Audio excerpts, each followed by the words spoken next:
Hi everyone, welcome to the lecture series on Telangana movement and state formation. Right, this is the third video. The first two videos are introductory in nature. They are the introduction to the Telangana movement syllabus. In the first video, which is a general introduction to the Telangana movement syllabus, we have seen objective orientation toward the Telangana movement syllabus and subjective orientation, how they differ. So objective ఓరియంటేషన్లో ఏం చదవాలి, ఎలా చదవాలి, and subjective ఓరియంటేషన్లో ఎలాంటి critical అనలిటికల్గా మనం చూడాలి ఆ సిలబస్ని అనేది మనం చూసాం 2 ఎగ్జాంపుల్స్తో 3 ఎగ్జాంపుల్స్తో, రైట్. సో అలానే సెకండ్ వీడియోలో we have decoded the phase 1 of Telangana movement. We have seen each topic in the phase 1 movement, phase 1 of Telangana movement, and we have discussed a couple of minutes for each topic. 2 or 3 minutes లో ప్రతి ఒక్క topic ని మనం ఎలా approach అవ్వబోతున్నాం అనేది మనము second వీడియోలో చూసాం. సో వీడియో 1, వీడియో 2 రెండు కూడా ఇంట్రడక్షన్స్ అండి. సో యాక్చువల్ లెక్చర్ సిరీస్ అనేది ఇక్కడ నుంచి స్టార్ట్ అవుతుంది. Lecture 1 will be video 3, right. So here this is the screen shot of section 1 of phase 1. మనకి తెలంగాణ మూవ్మెంట్ సిలబస్ లో phase 1 లో సెక్షన్ 1 యొక్క స్క్రీన్ షాట్ అండి ఇది. Here the highlighted portion, this highlighted portion indicates the cultural history of Telangana. So Telangana యొక్క culture ని మనం చదవాల్సిన అవసరం ఉంది మూవ్మెంట్ పరంగా కూడా, ఎందుకంటే Telangana culture, Andhra culture both are different, right. So culturally Telangana region and Andhra region are different because of the cultural differences. So there is a demand for separate Telangana state. So not only politically, not only economical exploitation, political exploitation, even cultural exploitation of Andhra leaders, Andhra people on Telangana is a reason for the demand of separate Telangana state. So culturally kuda Andhra vallu Telangana valla మీద dominate చేయడం కూడా ఒక reason అన్నమాట. అది ఈ part లో మనం చదువుతాం, right. So however this highlighted portion for the time being we are omitting this at the end of the lecture series. After the third phase we have completed, after the completing third phase we will be coming back to this portion and we will cover this. So ఇప్పటికైతే ఈ highlighted portion ఏదైతే Telangana culture సంబంధించిన syllabus ఉందో Telangana movement లో, ఆ syllabus ని మనం ఇప్పుడు వదిలేస్తున్నాం ఇక్కడ. బట్ మొత్తం థర్డ్ ఫేజ్ అయిపోయాక మళ్ళీ ఈ టోటల్ పార్ట్ ని ఒక సపరేట్ చాప్టర్ లాగా మనం చూద్దాం. So here the first chapter in our lecture series will be administration in princely state of Hyderabad. So Hyderabad రాజ్యంలో పరిపాలన ఎలా ఉండింది అనేది మన ఫస్ట్ టాపిక్ అండి, chapter 1. So chapter 1 will be administration of Hyderabad state. So ఈ అడ్మినిస్ట్రేషన్ ఆఫ్ హైదరాబాద్ స్టేట్ ని ఎలా అప్రోచ్ అవుతాం, what is the approach. So in the every lecture, ప్రతి ఒక్క చాప్టర్ స్టార్ట్ అయ్యే టైంలో మనం ఫస్ట్ ఆ చాప్టర్ని మనం ఎలా డీల్ చేయబోతున్నాం అనేది ఒక లెక్చర్ గానో లేకపోతే ఒక లెక్చర్లో కొంత భాగంగానో మనం చూడాలి. బికాస్ మనం ఏం చదువుతున్నాం, ఎందుకు చదువుతున్నాం అనేది ముందే తెలిస్తే సో ద ఫ్లో అనేది కరెక్ట్గా ఉంటుంది. సో హైదరాబాద్ స్టేట్ యొక్క పరిపాలన లేకపోతే హైదరాబాద్ స్టేట్ లో పరిపాలన ఎలా ఉండింది అనేది మనం ఎలా చదవబోతున్నామో, what are the contents that we're going to delve into. So we have to see what are the intricacies of administration of princely state of Hyderabad. So every chapter is divided into several lectures. Here administration of Hyderabad state, princely state of Hyderabad state is divided into several lectures. Lecture 1 is titled as Prior to Salajang Reforms Part 1. Prior to Salajang Reforms Part 1. So here, let me come to this. So administration of princely state of Hyderabad is divided into 3 different themes: prior to Salajang reforms and post to Salajang reforms. So Salajang reforms కి ముందు పరిపాలన ఎలా ఉండింది, Salajang reforms ద్వారా సాలార్జంగ్ అనే అతను పరిపాలనలో తీసుకొచ్చిన సంస్కరణలు ఏంటివి, అదొక పార్ట్. నెక్స్ట్ సాలార్జంగ్ అనంతరం, సాలార్జంగ్ చనిపోయాక సాలార్జంగ్ తర్వాత అడ్మినిస్ట్రేషన్ అనేది ఎలా ఉండింది హైదరాబాద్ స్టేట్ లో, ఇవన్నీ కూడా చూడాలి.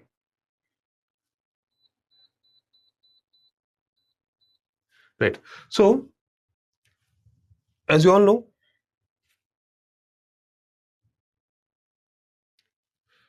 administration. So Hyderabad state continually ruled Telangana region for a period of 1724 to 1948 for a period of 224 years. So 224 సంవత్సరాలకి for a period of 224 years Hyderabad state ni Nizams పరిపాలించారు, right. For this time period we have to look into the administration. పరిపాలన అనేది ఈ 224 సంవత్సరాలలో ఎలా మార్పులు చెందింది అనేది మనం చూడాలి. So for that purpose we have divided the entire administration of Hyderabad state into 3 different themes. 3 themes గా డివైడ్ చేయడం జరిగింది. సో దాంట్లో ఒక theme, in the first theme will B prior to Salajang reforms. So Salajang, before implementation of the Salajang reforms, how was the administrative structure of Hyderabad state, we have to see. So ఆ సాలార్జంగ్ అనే వ్యక్తి సంస్కరణ తీసుకొచ్చే కన్నా ముందు హైదరాబాద్ రాష్ట్రంలో ఎలాంటి పరిస్థితులు నెలకొన్నాయి, అసలు ఆ సంస్కరణ తీసుకురావడానికి రీజన్ ఏంటి. సంస్కరణలు ఎందుకు తీసుకొస్తారు? ఏదైనా ఒక బాగులేని పరిస్థితి నుంచి దాన్ని పురోగతి కోసం పైకి తీసుకురావడాన్ని సంస్కరణ అంటాం. సో అలాంటి బాగులేని పరిస్థితులు ఏమున్నాయి ఫస్ట్ అది మనకు తెలియాలి. Without knowing the prior conditions to Salar Jung reforms, reading Salarjung reforms solely only Salarjung reform చదవడం అనేది ఆఫ్ నాలెడ్జ్ గా మనము సగమే మనకు అర్థమవుతుంది కానీ మొత్తం అర్థం కాదు. సో మీ prior to Salar Jung reforms Hyderabad state యొక్క పరిస్థితి ఎలా ఉంది అనేది మనం చూడాలి. So here we are going to cover prior to Salar Jung reforms from lecture 1 to lecture 9. Here lecture 1 will be introduction. So how we approach prior to Salar Jung reforms అనే దాన్ని ఎలా అప్రోచ్ అవ్వబోతున్నాం అనేది ఫస్ట్ లెక్చర్ లో చూస్తాము. And 9th lecture will be summary of what ever that we have read from lectures 2 to 8. So lectures 2 to 8 లో మనం Salar Jung reforms అంటే prior to Salar Jung reforms conditions ఎలా ఉన్నాయని మనం చదువుతాం కదా, దాని అన్నిటి యొక్క సమ్మరీ 9th లో ఉంటుంది. అలా లెక్చర్స్ 2 to 8 వరకు మనం ఏం చదువుతాం అనేది లెక్చర్ 1 లో ఉంటుంది. రైట్, ఇంత అవసరం అంటే అవసరం, ఎందుకంటే ఆ లెక్చర్ 2 to 8 మధ్యలో అర్థం కావాలి అంటే ఫస్ట్ ఏం చదివామో తెలియాలి, అది చదివిన తర్వాత దాని యొక్క సమ్మరీ అనేది మనకు తెలియాలి. రైట్, సమ్మరీ అనేది మనకు తెలియాలి. So as we have already said, so 1724 నుంచి 1948 వరకు 224 years Nizams ruled Hyderabad state. Right, so in this ruling period prior to Salar Jung reforms period spans from 1724 to 1853. So we have considered this, and this bifurcation is totally on my knowledge of the subject. So it is not being mentioned anywhere. So నాకు అర్థమైన వంతకు syllabus ని ఎలా అర్థం చేసుకోవాలి లేకపోతే ఎలా చదవాలనేది నేను divide చేసుకున్న క్రైటీరియా ఇది. Right, so 1724 to 1853, that means before the appointment of Salarjung as the Diwan of Hyderabad state, whatever the period that is there in the history of Nizams, that is from the inception. 1724 లో Hyderabad state form అయింది and 1853 లో Salar Jung appoint అయ్యాడు దివాన్ లాగా. So ఈ 2 years మధ్యలో ఉన్న period మొత్తం prior to Salar Jung reforms కిందకి వస్తుంది. Right, so after that 1853 to 1883. So Salarjung served as the Diwan of Hyderabad state for a period of 3 decades. That means 30 years, 1853 to 1883. During that period, he implemented a comprehensive set of reforms across multiple sectors: education, health, finance, commerce, right, industrial reforms, transport reforms, communication reforms, land revenue reforms, general administration reforms. So across 9 different segments లో మనం చదువుతాం దీన్ని. Military reforms, police reforms అని చెప్పి 9 to 10 different headings లో Salar Jung reforms మనం చదువుతాము. So అంత కాంప్రహెన్సివ్ సెట్ ఆఫ్ రిఫార్మ్స్ అసలు ఇంప్లిమెంట్ చేయాల్సిన అవసరం ఏమొచ్చింది అనేది ఈ ప్రియర్ టు సాలార్జింగ్ రిఫార్మ్స్ యొక్క పీరియడ్ మనం చదివితే అర్థమవుతుంది. డైరెక్ట్ సాలార్జింగ్ రిఫార్మ్ చదివితే అతను ఇది చేశాడు, అది చేశాడు అనేది చూస్తాం, కానీ ఎందుకు చేశాడు, ఎందుకు చేయాల్సి వచ్చింది అనేది దాని యొక్క మొత్తం అంతర్గతం ఎక్కడ ఉంటుంది? Prior to Salar Jung reforms, Salar Jung reforms కన్నా ముందు ఉన్న పీరియడ్ లో ఉంటుంది. Right, so after being implemented, after Salar Jung reforms have been implemented, they have been proved successful, they have been instrumental in shifting the feudal society of Hyderabad state towards modernistic. So feudal సొసైటీగా ఉన్న Hyderabad state ని modernized colouring అనేది ఇచ్చాడు అనమాట. Modernisation వైపు మలిచాడు ఎవరు? Salar Jung. So ఆ మలిచిన దిశని అలాగే కంటిన్యూ అయిందా లేకపోతే మళ్ళీ పురోగతి అంటే మళ్ళీ పాత దానికి వెళ్ళిపోయిందా అనేది మనము పోస్ట్ సాలార్జింగ్ రిఫార్మ్స్ చూస్తాం. సాలార్జింగ్ రిఫార్మ్స్ ఇంప్లిమెంట్ చేశాక ఆ రిఫార్మ్స్ అనేటివి ముందుకు వెళ్ళాయా లేకపోతే సిచ్యుయేషన్ మళ్ళీ బ్యాక్ టు సాలార్జింగ్ రిఫార్మ్స్ అంటే సాలార్జింగ్ రిఫార్మ్స్ కంటే ముందు ఉన్న సిచ్యువేషన్ మళ్ళీ రిపీట్ అయ్యాయా అనేది మనం చూడాల్సి ఉంటుంది. ఎక్కడ? Post Salar Jung reforms. So after Salarjung reforms have been successfully implemented, whether the successors, the 6th Nizam and 7th Nizam, whether they are able to continue those reforms have to be seen in post Salarjung reforms. So in effect, the administration of princely state of Hyderabad state lo paripalana anedi manamu 3 themes lo chustamu. The first theme will be prior to Salarjung reforms. Whatever the period that is there from 1724 to 1853 will be covered under prior to Salarjung reforms, right? So prior to Salarjung reforms, after that Salarjung reforms, 1853, the year in which Salarjung has been appointed as the Diwan of Hyderabad state, and till the death of him, till his death, he was continued as the Diwan of Hyderabad state, that is 1883. So 1853 నుంచి 1883 వరకు దివాన్ లాగా serve చేస్తాడు అతను Hyderabad state కి. So ఆ 3 decades, ఆ 30 years period లో ఎలాంటి రిఫార్మ్స్ తీసుకొచ్చాడు, పరిపాలన అనేది ఎలా మెరుగుపరిచాడు, ఉన్న ఆర్థిక ఇబ్బందులను ఎలా తొలగించాడు, అవన్నీ కూడా మనం చూడాల్సి ఉంటుంది. సో ఆఫ్టర్ 1883 తర్వాత 1883 నుంచి 1948, సో ఈ టోటల్ కలిపి మనకు ఎక్కడికి వస్తుంది? 1724 to 1948. So the 224 years of Nizam's ruling Hyderabad state is divided into 3 different phases, right? 3 different themes. So from 1883 to 1948, 2 different Nizams were there: 6th Nizam, 7th Nizam, Mir Mehboob Ali Khan, Mir Usman Ali Khan. Whether they continued the reforms with a modernized approach Salarjung reforms ని ముందుకు తీసుకెళ్లారా లేదా అనేది ఇక్కడ చూస్తాం మనం, రైట్. So here administration under 6th Nizam, Mir Mehboob Ali Khan, under 7th Nizam, Mir Usman Ali Khan. This period will be 1883 to 1948, right? So here administration, here we are going to cover Kwanuncha. Kwanuncha is nothing but a mini constitution or a mini official document, we can say. Kwanuncha of 1892. So from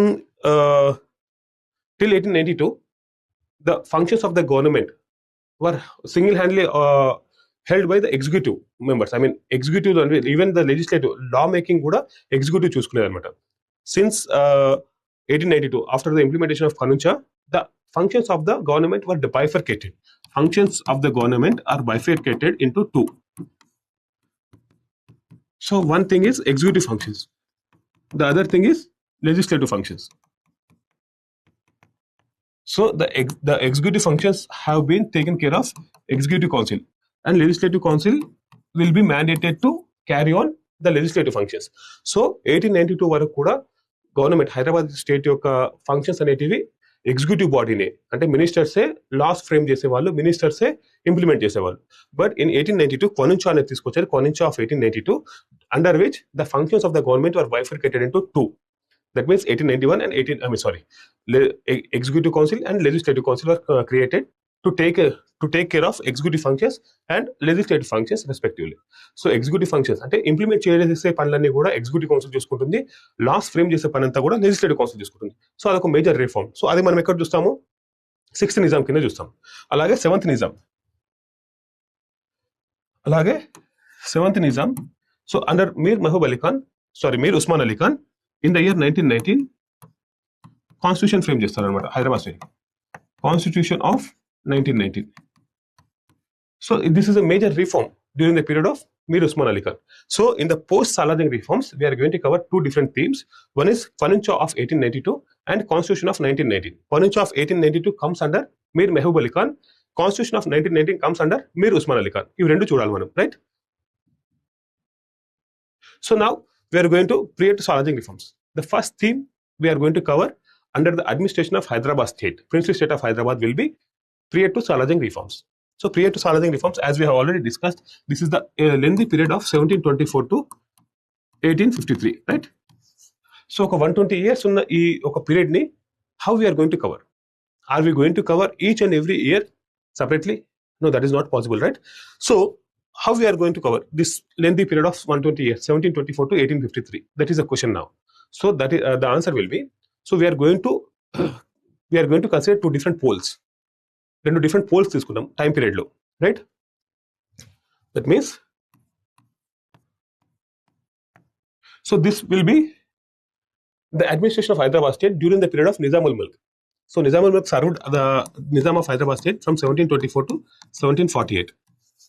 So Nizam al-Mulk, the first Nizam, established his empire in the Deccan region in the year 1724 after winning battle in the Battle of Shekhar Kheda. So 1724 లో అతని యొక్క సొంత Kingdom ని establish చేశాడు ఎవరు?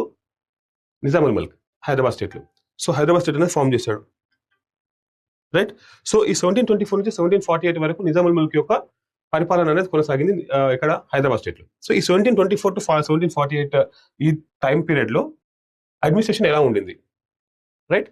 So how was the administration during the period of Nizam ul Mulk? First we are going to read that. First we are going to discuss that, and we are going to witness the changes by the time 1853, during which Salarjung was appointed. In 1853, Salarjung appointed as the Diwan or PM of Hyderabad state. So Hyderabad state ki PM ga Salarjung eppudu appoint ayyadu? 1853. So we are going to cover two different time periods. So first, during the period of Nizam al-Mulk, how was the condition? So during the period of Nizam al-Mulk, the condition of Hyderabad state, the administration of Hyderabad state was quite good as compared to 1853. So ఈ మంచి ఉన్న పరిస్థితుల్లో అక్కడికి వచ్చేసరికి ఎలా చెడిపోయాయి, అది మన theme అనమాట. So total period Salarjung reforms అనేది ఇయర్ వైజ్ గా చదవకుండా రెండు డిఫరెంట్ టైం పీరియడ్స్ తీసుకుంటాము. ఒకటేమో నిజాం ఉల్ ముల్క్ రూల్ చేసిన time period. So Nizam ul Mulk ఎప్పటి నుంచి ఎప్పటికి రూల్ చేశాడు? 1724 నుంచి 1748 వరకు రూల్ చేశాడు. సో ఆ టైం పీరియడ్ లో పరిస్థితులు ఎలా ఉన్నాయి, అడ్మినిస్ట్రేషన్ ఎలా ఉంది, సో దానిని చూస్తాం మనము. అలాగే 1853, the year in which the Salarjung was appointed as Diwan of Hyderabad state అనేది చూస్తాం మనం. ఈ రెండు టైం పీరియడ్ లో ఇక్కడ మంచిగా ఉన్న పరిస్థితులు ఇక్కడికి వచ్చే వరకు ఎలా పాడయ్యాయి, ఎలా చెడిపోయాయి, ఎలా డిటరేట్ అయ్యాయి, రైట్, ఇవన్నీ కూడా మనం విట్నెస్ చేయాల్సిన అవసరం ఉంటుంది. So Salar Jung period, Salar Jung reforms ని మనం 1724 నుంచి 1853 వరకు చూడాలి. అలా చూసి దానికి రెండు పోల్స్ లాగా డివైడ్ చేసుకుని, రెండు టైం పీరియడ్స్ లాగా డివైడ్ చేసుకొని ఇక్కడ నుంచి ఇక్కడ చేంజెస్ ఎలా అయ్యాయని చూడాలి, right. So here period Salar Jung reforms అనేది concern with the time period. So we're concern with the time period from the time of Nizamul Mulk. Nizamul Mulk period నుంచి ఇక్కడ వరకు till the appointment of Salar Jung as the Diwan of Hyderabad state in 1853. That means so from the time అంటే ఈ time ఏది 1724 నుంచి 1748 వరకు నిజాముల్ ముల్క్ పరిపాలించాడు, right. So ఈ టైం పీరియడ్ నుంచి 1853 వరకు, సో ఇక్కడ నుంచి ఇక్కడ చేంజెస్ ఎలా అయ్యాయి చూడాలి. So we're concern with the time period of from the time of Nizamul Mulk till the appointment of Salarjung as the Diwan of Hyderabad state. So here first we have to discuss the conditions of Hyderabad state during the time period of Nizamul Mulk, and we have to come back to 1853, and by that time how the conditions changed in a negative perspective, ఎలా negative గా change అయ్యాయి. So Hyderabad state యొక్క పురోగతి అనేది ఎలా వెనక్కి పడిపోయింది అనమాట. అంటే ఫ్యూడలిస్ట్ సొసైటీలో కూడా దారుణమైన పరిస్థితులు చూసాం మనము. అది ఎలా ఎందుకు అయింది అనేది మనం డిస్కస్ చేయాల్సిన అవసరం ఉంది ఇక్కడ, రైట్. సో ఇప్పుడు మనం ఏం డిస్కస్ చేసాము, Hyderabad state administration of Hyderabad state will be discussed under 3 different heads: prior to Salarjung reforms and post Salarjung reforms, right. So even in the prior to Salarjung reforms we are going to concern with the 2 different time periods. One is during the period of Nizamul Mulk, and the other is the year in which Salarjung is appointed as the Diwan of Hyderabad state. So ఇక్కడ నుంచి ఇక్కడ చదువుతాం, okay, very good. కానీ ఏం చదువుతాం, ఎలాంటి themes చదువుతాం, ఎలాంటి సెక్షన్స్ చదువుతాం, లేకపోతే ఎలాంటి హెడింగ్స్ మనం చదవబోతున్నాం. So prior to Salar Jung reforms 2 time periods లో మనం చదవబోతున్నాము. ఏం చదవబోతున్నాం అంటే ఈ 3 different హెడింగ్స్ మనం చదవబోతున్నాం, ఈ 3 different సెక్షన్స్ మనం చదవబోతున్నాం. లాస్ ఆఫ్ టెరిటరీస్ అని ఒకటి, రెవెన్యూ కలెక్షన్ అనేది ఒకటి, ఇంకోటి అడ్మినిస్ట్రేటివ్ సిస్టమ్. సో ఈ లాస్ ఆఫ్ టెరిటరీస్ ఒక అంటే territorial extent of Hyderabad state during the period of Nizamul Mulk. అంటే హైదరాబాద్ రాష్ట్రం యొక్క వైశాల్యం ఎంత ఉండింది నిజాముల్ ముల్క్ టైంలో, రైట్. సో ఆ వైశాల్యం అనేది 1853 వచ్చేసరికి ఎలా కుదించుకోపోయింది అనేది చదవాలి. ఎలాంటి ఎలాంటి ప్రావిన్సెస్ ఏమంటారు, సుబాస్, 2 సుబాస్ లాస్ట్ అవుతాం, కాందేశ్ ఒకటి, బెరార్ ఒకటి, సర్టెన్ డిస్ట్రిక్ట్స్ పోతాయి. సో ఇవన్నీ కూడా మనము ఈ లాస్ ఆఫ్ టెరిటరీస్ చూస్తాం, right. So loss of territories లో సో హైదరాబాద్ యొక్క వైశాల్యం అనేది ఎలా కుదించుకుపోయింది 1724 అంటే నిజాముల్ ముల్క్ టైం నుంచి సాలార్జంగ్ అపాయింట్ అయ్యే టైంకి. సో ఇక్కడ నుంచి ఇక్కడికి వచ్చేసరికి హైదరాబాద్ యొక్క వైశాల్యం ఎలా పడిపోయిందని చూస్తాం, first thing.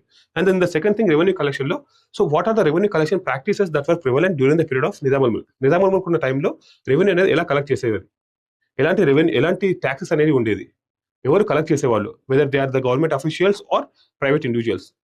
So government officials ని పెట్టి రెవెన్యూ కలెక్ట్ చేసే వాళ్ళ, లేకపోతే ప్రైవేట్ ఇండివిజువల్స్ ఎవరైనా అపాయింట్ చేసుకునే వాళ్ళ అనేది మనం చూడాలి ఎక్కడ నిజాముల్ ముల్క్ టైంలో. And by the time 1853 reaches the year in which Salarjung was appointed as the Diwan of Hyderabad state, అక్కడికి వచ్చేసరికల్లా ఈ ప్రాక్టీసెస్ అన్ని కూడా ఎలా చేంజ్ అయ్యాయి, ఎలా పాడయ్యాయి, రైట్, ఎలా డిటరేట్ అయ్యాయి అనేది మనం చూడాలి అక్కడ, రైట్. సో అలాగే అడ్మినిస్ట్రేటివ్ సిస్టమ్, ఈ అడ్మినిస్ట్రేటివ్ సిస్టమ్ లో అపాయింట్మెంట్స్ మీద మనం ఎక్కువ ఫోకస్ చేస్తాం. ఎలా అఫీషియల్స్ అనేవాళ్ళు ఎలా అపాయింట్ అయ్యేవాళ్ళు, దఫ్తార్దార్ అని చూస్తాం మనము, తాలూక్దార్ అని చూస్తాం, వీళ్ళందరినీ చూస్తాం. వీళ్ళ అపాయింట్మెంట్ అనేది ఈ టైంలో ఎలా జరిగేది. ఇప్పుడు నిజాముల్ ముల్క్ టైంలో, నిజాముల్ ముల్క్ టైం నుంచి 1853 వచ్చే వరకు ఈ అపాయింట్మెంట్ ప్రాసెస్ అనేది ఎలా చెడిపోయింది, we're going to witness that. So in effect we're going to cover period to Salar Jung reforms in 2 different time periods from the time of Nizamul Mulk till the appointment of Diwan Salar Jung as the Diwan of Hyderabad state. So 1724-48 period నుంచి 1853 వరకు discuss చేయబోతున్నాం. ఈ మధ్యలో జరిగిన changes గురించి మాట్లాడబోతున్నాం, right, one thing. And the second thing is in 3 different headings we are going to cover it in 3 different headings. That means loss of territories, revenue collection and administrative system. So ఈ loss of territories, so ఈ territories అనేవి ఎలా ఉండేవి, so ఆ territorial extent of Hyderabad state 1724-48 అంటే నిజాముల్ ముల్క్ టైంలో ఎంత territory ఉంది, అది 1853 వచ్చేసరికి ఎలా లాస్ అయిపోయింది, first theme, right. Second theme will be revenue collection practices Nizamul Mulk టైంలో ఎలా ఉండింది, అవి ఎలా 1853 వచ్చేసరికి ఎలా పాడైపోయాయి, రైట్. సో అలాగే అడ్మినిస్ట్రేటివ్ సిస్టమ్ అనేది ఎలా నాశనం కాబడింది, 1817 నిజాముల్ ముల్క్ టైంలో ఉన్నప్పుడు అపాయింట్మెంట్స్ అనేటివి, ఆఫీసర్స్ యొక్క అపాయింట్మెంట్ ఎలా ఉంది, 1853 వచ్చేసరికి ఎలా నాశనం చేయబడింది, అంటే ఆ అపాయింట్మెంట్ అనేది ప్రాసెస్ అనేది ఎలా చెడిపోయింది అనేది మనం చూస్తాం. సో ఫస్ట్ థీమ్ ఈ 3 థీమ్స్ ఈ 3 సెక్షన్స్ డిస్కస్ చేయడానికి మనకు లెక్చర్ 2 to లెక్చర్ 8 పట్టింది. అంటే లెక్చర్ 2 to లెక్చర్ 8 వరకు కూడా ఈ 3 థీమ్స్ మనం డిస్కస్ చేస్తాము ఇన్ డీటెయిల్ గా. So one thing here is clear that Telangana movement is that important prior to Salajing reforms is that important for Telangana movement? In effect, it is yes, but another added advantage is that all that we are going to discuss under prior to Salajing reforms are more important from the perspective of Telangana history. Telangana హిస్టరీలో చాలా important అంటే ఇది. So ఈ northern Circars ఎలా loss అయ్యారు ఈ Nizams, right? And Khandesh, the province of Khandesh ఎలా loss అయ్యారు, బెరార్ ఎలా లాస్ అయ్యారు, హైదరాబాద్ కంటింజెంట్ అంటే ఏంటి, ఫ్రెంచ్ కంటింజెంట్ అంటే ఏంటి, రైట్? సో ఈ పామర్ కంపెనీ ఏంటి, రైట్? సో ఈ చందులాల్ అనే వ్యక్తి ఎవరు, ఇవన్నీ కూడా మనకి ఈ 3 హెడ్డింగ్స్ లో దొరుకుతాయి మనకి. పేష్కర్ సిస్టమ్ అంటే ఏంటి, right? How the Peshkar system transformed into job purchasing, how the auctioning of government positions were introduced in the Hyderabad state. So ఇవన్నీ కూడా మనకు వీటన్నిటి కూడా ఆన్సర్ ఇక్కడ దొరుకుతుంది మనకి, రైట్? సో ఇది ఒక వన్ టైం రీడ్ అనుకొని చూడండి, 100% మీకు యూజ్ అవుతుంది. ఎలాంటి క్రిటికల్ క్వశ్చన్ అడిగినా కానీ Telangana history point of view అయినా Telangana movement point of view అయినా కానీ you will be able to answer it. From Group 2 or Group 1 examinations you are going to answer, you will be able to answer it, right? So first theme, laws of status. In this present lecture, as it is an introduction to the prior to Salajing reforms, prior to Salajing reforms అనే ఒక chapter లేకపోతే ఒక theme కి ఇది introduction lecture కాబట్టి now we are going to see loss of status కు ఒక చిన్న ఇంట్రడక్షన్, రెవెన్యూ కలెక్షన్ లో ఏం చదవబోతున్నాం అనే దానికి ఒక ఇంట్రడక్షన్, అండ్ అడ్మినిస్ట్రేటివ్ సిస్టమ్ అనే టాపిక్ లో ఏం చదవబోతున్నాం అనే దానికి చిన్న ఇంట్రడక్షన్ మనం చూద్దాం దీంట్లో. And main lecture starts from next lecture, అంటే ఈ లాస్ ఆఫ్ స్టేటస్ ని నెక్స్ట్ లెక్చర్ నుంచి స్టార్ట్ అవుతుంది మనం. కానీ ఇక్కడ మనం ఎందుకు చదువుతున్నాం అనేది ఒక చిన్న గ్లిమ్స్ లాగా చూద్దాం, right? So this is the area, or this is the extent of territorial extent of Hyderabad state during the period of Nizamul Mulk. So 1724 నుంచి 1748 నిజాముల్ ముల్క్ పరిపాలించినప్పుడు హైదరాబాద్ స్టేట్ యొక్క వైశాల్యం అనేది ఇదండి, right? So in a numerical value this translates to 2,12,000 square miles, right? You could see all the peninsula in India, starting from the Maharashtra, Karnataka, even the part of Tamil Nadu, total Hyderabad, total Telangana and Andhra Pradesh, all comes under the reign of Nizams. So ఇవన్నీ కూడా నిజామ్స్ యొక్క ఆధీనంలో ఉండినవి ఒకప్పట్లో. 1724 నుంచి 17 నిజాముల్ ముల్క్ టైంలో ఇవన్నీ కూడా ఎవరి పార్ట్లో, ఇదంతా కూడా హైదరాబాద్ స్టేట్ యొక్క పార్ట్ ఇదంతా కూడా. So here the extent was about 2,12,000 square miles. How it got reduced to, so by 1853 it got reduced to 82,698 square miles. Got it? So the extent of Hyderabad state got reduced from 2,12,000 square miles to a mere 82,698 square miles. So loss of territories అనేది occur అయింది, అంటే loss of territories అనేది జరిగింది. ఎలా జరిగింది మనం చూడాలి. So అది మనం ఎలా చూస్తామంటే ఖాందేశ్ ఎలా లాస్ అయ్యిందని చూస్తాము, నార్థన్ సర్కార్స్ ఎలా లాస్ అయ్యిందని చూస్తాము, సీడెడ్ డిస్ట్రిక్ట్స్ ఎలా లాస్ అయిందని చూస్తాము, అండ్ బెరార్ ప్రావిన్స్ ఎలా లాస్ అయిందని 4 డిఫరెంట్ హెడ్డింగ్స్ లో చూస్తాం అనమాట. అపార్ట్ ఫ్రమ్ దీస్ 4 డిస్ట్రిక్ట్, ఈ 4 థీమ్స్ లో కాకుండా మనము నెక్స్ట్ లెక్చర్ లో చూస్తాము. ఆఫ్టర్ నిజాముల్ ముల్క్ చనిపోయాక నాజిర్ జంగ్ వస్తాడు. With in a span of 13 years, 12 to 13 years లో 3 different rulers have been ruled India. 3 different rulers: Nazir Jang, Muzaffar Jang, Salabat Jang. These 3 Nizams, not Nazir Jang, అంటే Nazir Jang అతను ఏం గిఫ్ట్లు అట్లాంటివి ఇవ్వడు ఫ్రెంచ్ వాళ్ళకి, బట్ ముజఫర్ జంగ్, సలాబత్ జంగ్ టెరిటరీస్ అయినా కానీ క్యాష్ అయినా కానీ ఫ్రెంచ్ వాళ్ళకి దారాదత్తంగా ఇచ్చేస్తారనమాట. So how the treasury of Hyderabad states got dilapidated, ఎలా నాశనం చేయబడింది అనేది మనం నెక్స్ట్ లెక్చర్ లో చూస్తాము. So because of these territorial gifts to the French, to the British, right? So అలా ఇవ్వడం ద్వారా ఏమైంది, హైదరాబాద్ స్టేట్ యొక్క వైశాల్యం అనేది పడిపోయింది. ఇక్కడ నుంచి మరాఠాస్ ఏమో వాళ్ళు ఇన్కర్ అయ్యి ఇక్కడ నుంచి టెరిటరియల్ లాసెస్ మరాఠాస్ వారిలో గెలవడము, ఆ వారికి ఒక ట్రీటీ అంటే ఒక ఒప్పందం చేసుకొని దాని ద్వారా సర్టెన్ ఏరియా మనకి ఇచ్చేయడం అని చెప్పడం. ఇక్కడ నుంచి మైసూర్ వాళ్ళు సేమ్. సో అలా అయ్యేసరికి లాస్ట్కి వచ్చేసరికి హైదరాబాద్ స్టేట్ యొక్క పరిస్థితి ఎలా వచ్చిందంటే, ఇక్కడ కనిపిస్తుంది కదా ఇంత పెద్ద వైశాల్యం ఉన్న హైదరాబాద్ స్టేట్ ఇలా మారిపోయింది. ఇది ఎప్పుడు 1724 to 1748, ఇది ఎప్పుడు 1853, right?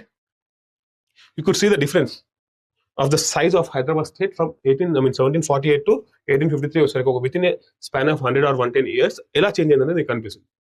So here the area was 2,12,000, right, square miles. This 2,12,000 square miles was divided into 6 subas. 6 ప్రావిన్స్లు, 6 subas, 93 districts, right?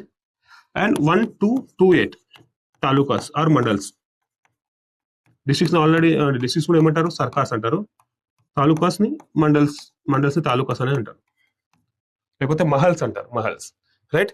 So 2,12,000 square miles was the area of Hyderabad state during the period of Nizamul Mulk, and that was divided into 6 subas, 93 districts, and 1228 talukas or mahals or mandals. So that was dropped down to, by 1853 the area was dropped down to 82,698 square miles. 82,698 square miles. So ఇక్కడ changes ఏంటి అంటే, ఎన్ని సుబాస్ ఉన్నాయి ఇక్కడ? 4 సుబాస్. ఎన్ని districts? 14 districts. ఎన్ని talukas? 74 talukas or mandals or mahals. So you could see from 6 subas to 4 subas, 93 districts to 14 districts, 1228 talukas, 1228 talukas నుంచి 74 talukas. You could see the drastic reduction of the territory of Nizams during the period from 1748 to 1853. So Nizamul Mulk చనిపోయినప్పటి నుంచి 1853 Salar Jung appoint అయ్యేసరికి ఎంత వరకు loss అయ్యారు? About 60% of the land mass was last. అంతేనా? ఈ loss అనేది నిజామ్స్ ఎలా ఇంపాక్ట్ చేసింది?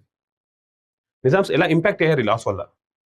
How the territorial loss reflected into revenue collection practices and administrative system అనేది మనం చూడాలి ఇప్పుడు. సో ఎప్పుడైతే టెరిటరీ లాస్ అయ్యారో, ఆ టెరిటరీ లాస్ అనేది రెవెన్యూ లాస్ దగ్గర ఆగిపోదు అండ్ అడ్మినిస్ట్రేషన్ లో కూడా చొరబడుతుంది అనేది మనం ఇప్పుడు చూడాలి. So when we compare both the maps, so if you combine both the maps, you could see all this territory was lost.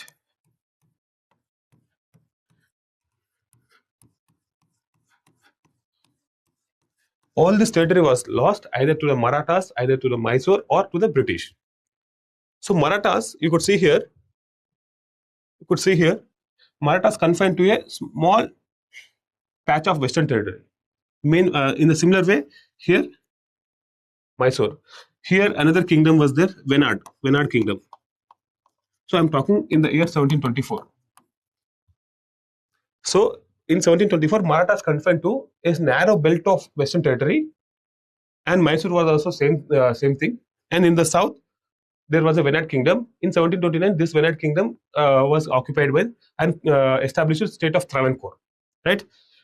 So here what happened, like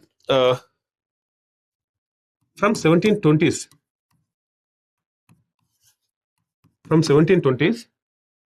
Marathas started expanding their kingdom into, so here the Arabian Sea is there, right? So there is no way for the Marathas to enter into the left side, right? So they have to penetrate into the lands of Nizam.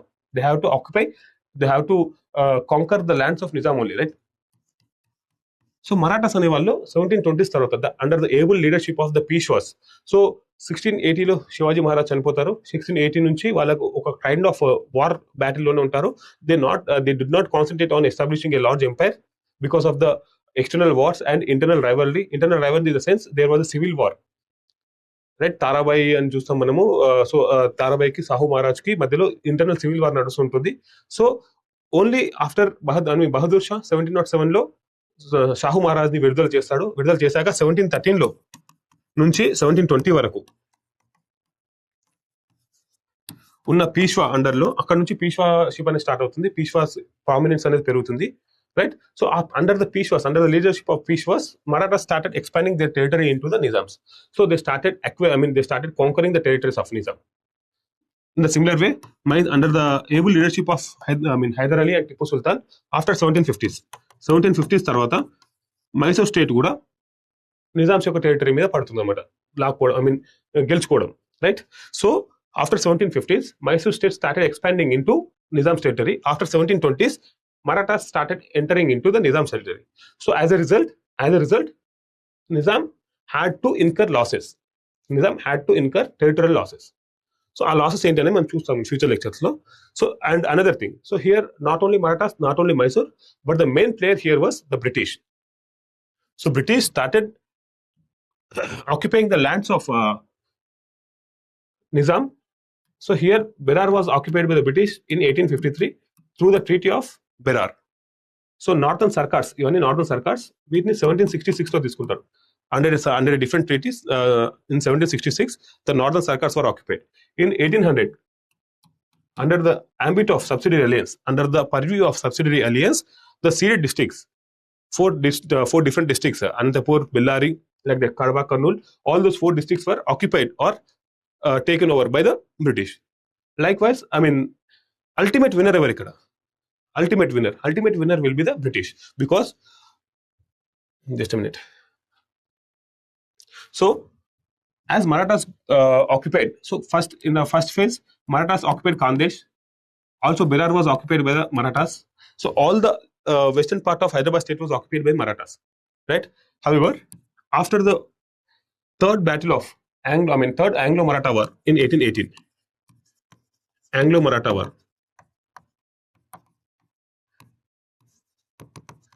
after the third Anglo-Maratha war that was occurred in the year 1818, so all the territories of Marathas were Maratha state was confined to Satara district.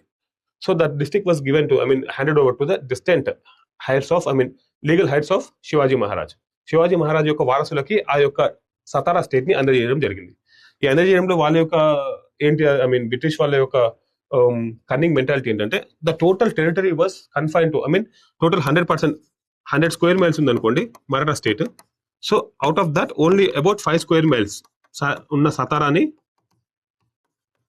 Shivaji Maharaj యొక్క legal heights కి, శివాజీ మహారాజ్ యొక్క descendants కి ఇచ్చేసి మిగతా 95% అనేది British లో కలుపుకున్నారు, British రాజ్యంలో కలుపుకున్నారు. So Nizam loss అయినది మొత్తం కూడా మరాఠాస్ క్లాస్ అయినా మైసూర్ క్లాస్ అయినా అల్టిమేట్ విన్నర్ ఎవరు? బ్రిటిష్ వాళ్ళు. ఇన్ ద సిమిలర్ వే ఇక్కడ మరాఠాస్, ఇక్కడ మైసూర్ కూడా. So in the similar way Mysore also penetrated into Nizam lands and they occupy, Mysore occupied certain large swaths of the territory of Nizams. Nizams యొక్క భూభాగాన్ని మైసూర్ కూడా ఆక్యుపై చేసుకోవడం జరిగింది. However after fourth Anglo-Mysore war, which occurred in the year 1799. So in this year, in this war, Tipu Sultan was died.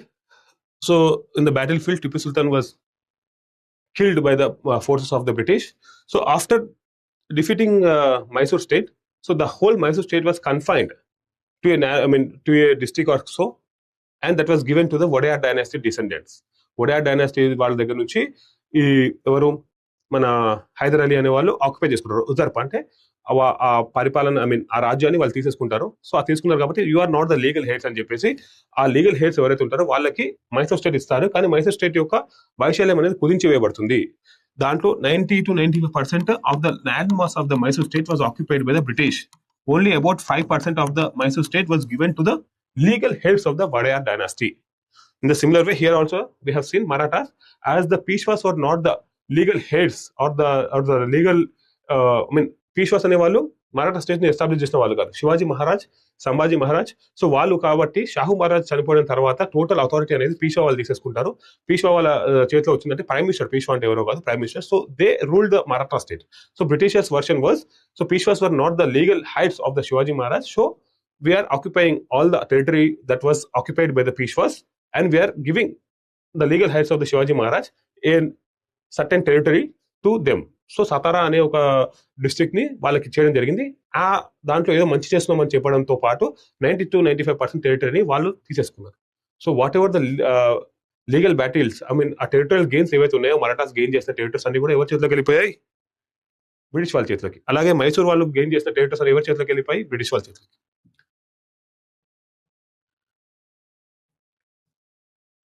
So here one thing, in 2024 group 2 examination there was a question like how many provinces were there during the time of Nizam al-Mulk and what are they?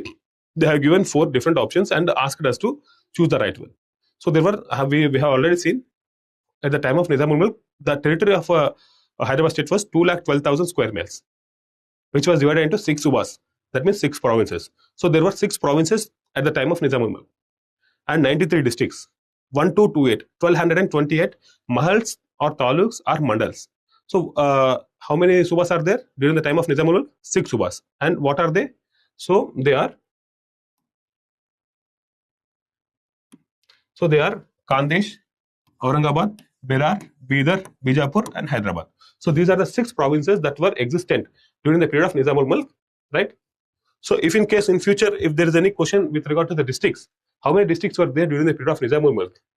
అంటే Nizamul Mulk period లో ఎన్ని సర్కార్స్ ఉండేవి లేకపోతే ఎన్ని జిల్లాలు ఉండేవి అని అడిగితే 93 అని చెప్పాలి. సో ఎన్ని మహల్స్ ఉండేవి లేకపోతే ఎన్ని తాలూకాస్ ఉండేవి అంటే 1228 1228 ఉండేవి. సో సాలార్జంగ్ దివాన్ గా లేకపోతే ప్రైమ్ మినిస్టర్ గా అపాయింట్ అయ్యే టైంకి ఎన్ని సుబాస్ ఉండేవి 4, ఎన్ని డిస్ట్రిక్ట్స్ ఉండేటివి 14, ఎన్ని తాలూకాస్ ఉండేటివి 74, 74, right. Right. So here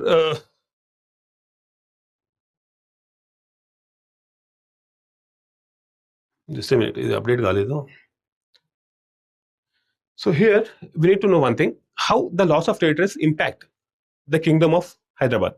so Hyderabad state యొక్క ఉనికిని ఈ లాస్ ఆఫ్ టెరిటరీస్ ఎలా ఇంపాక్ట్ చేసింది ఇక్కడ మనం చూడాల్సింది ఏంటంటే, loss of territories doesn't mean that loss of revenue.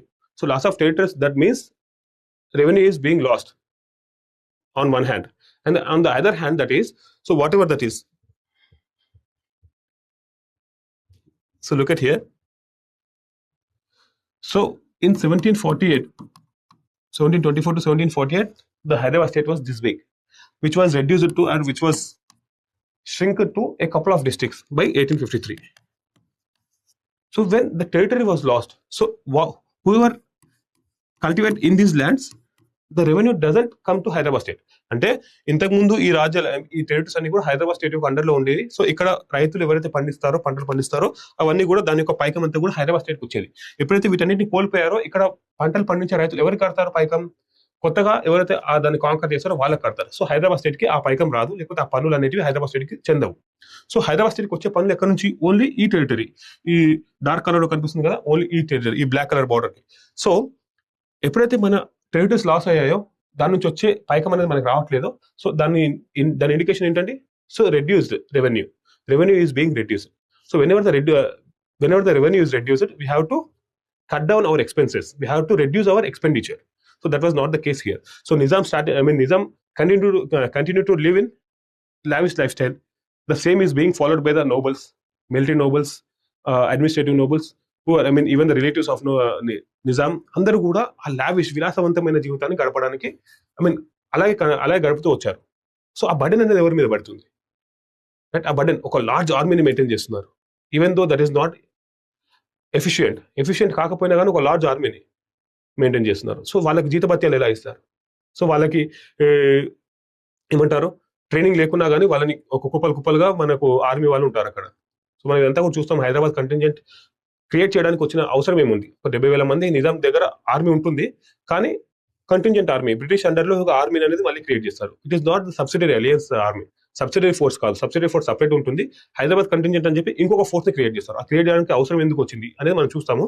So ఇలా టెరిటరీ లాస్ అయినప్పుడు, రెవెన్యూ అనేది రిడక్షన్ అయినప్పుడు, రెవెన్యూ డిమాండ్ కూడా రెడ్యూస్ కావాలి, కానీ రెవెన్యూ డిమాండ్ రెడ్యూస్ కాలేదు. రెవెన్యూ డిమాండ్ ఎప్పుడైతే రెడ్యూస్ కాదు, ఏమవుతుంది అక్కడ ఈ ప్రాంతంలో, సో ఇక్కడ ఇది ఉంది కదా, ఈ ప్రాంతంలో పంటలు పండించే వాళ్ళ మీద టాక్సేషన్ అనేది పెరుగుతుంది, అంతే కదా. సో ఇంతకుముందు ఈ టోటల్ దాని నుంచి ఎంతైతే అమౌంట్ వచ్చేదో ఆ అమౌంట్ ఈ చిన్న రాజ్యం నుంచి రాబట్టాలని ట్రై చేస్తారు. ఇక్కడ నుంచి టోటల్ దాని నుంచి ఒక 1000 రూపాయలు వచ్చేది ఉంటే దీని నుంచి ఒక 200-300 వచ్చే ఛాన్సెస్ ఉంటాయి. కానీ వాళ్ళు అదే 1000 రూపాయలు రాబట్టడానికి ట్రై చేస్తారు. ఆ 1000 రూపాయలు రాబట్టడానికి ట్రై చేసినప్పుడు ఏమవుతుంది? సో ఈ ప్రాంతంలో ఎవరైతే రైతులు వాళ్ళ జీవనం కొనసాగిస్తుంటారో వాళ్ళ మీద పన్ను భారం అనేది పెరుగుతుంది. సో 100 రూపాయలు ఒక పీస్ ఆఫ్ ల్యాండ్ ఉంది అనుకోండి, ఒక పీస్ ఆఫ్ ల్యాండ్ ఉంది, ఇది ఒక రైతు పండిస్తున్నాడు, దీని నుంచి అతని యొక్క రాబడి అనేది 100 రూపాయలు అనుకోండి. దీంట్లో ఒక 50%, అంటే 50 రూపీస్ స్టేట్కి ఇచ్చేస్తాడు, హైదరాబాద్ స్టేట్కి. ఒక 50 రూపీస్ అనేది అతనికి పెట్టుకుంటాడు. So in any case the taxation must be A win to win situation. ఎప్పుడైనా టాక్సేషన్ అనేది విన్ టు విన్ సిచ్యువేషన్ ఉండాలి. గవర్నమెంట్కి పన్ను చెల్లించాలి అన్నప్పుడు మనం పని చేయాలి అనే ఉత్సాహం అనేది ఉండాలి. గవర్నమెంట్ పన్ను కట్టాల్సి వస్తుంది అని భయపడి ఆపేసుకునే పరిస్థితి రాకూడదు ఎప్పుడైనా కానీ. Even during those days the only major source of revenue was land revenue, right. Land నుంచి వచ్చే పైకమే ఒక major source of income for the state to run. So during those days, so వేరే ట్రేడ్ కి లేకపోతే వేరే కమోడిటీస్ కూడా taxation ఉంటుంది, కానీ అది అంతగా కాదు. సో ఎక్కువ శాతం 70-80% of the taxation was coming from land revenue. So during that time, so the condition must be in a win-to-win situation. Win-to-win situation ఉండాలి. సో రైతు పంట పండిస్తున్నాడు, దాంట్లో సగం అంటే రాజ్యానికి ఇస్తాడు, ఇంకా సగం నా దగ్గర ఉంటుంది.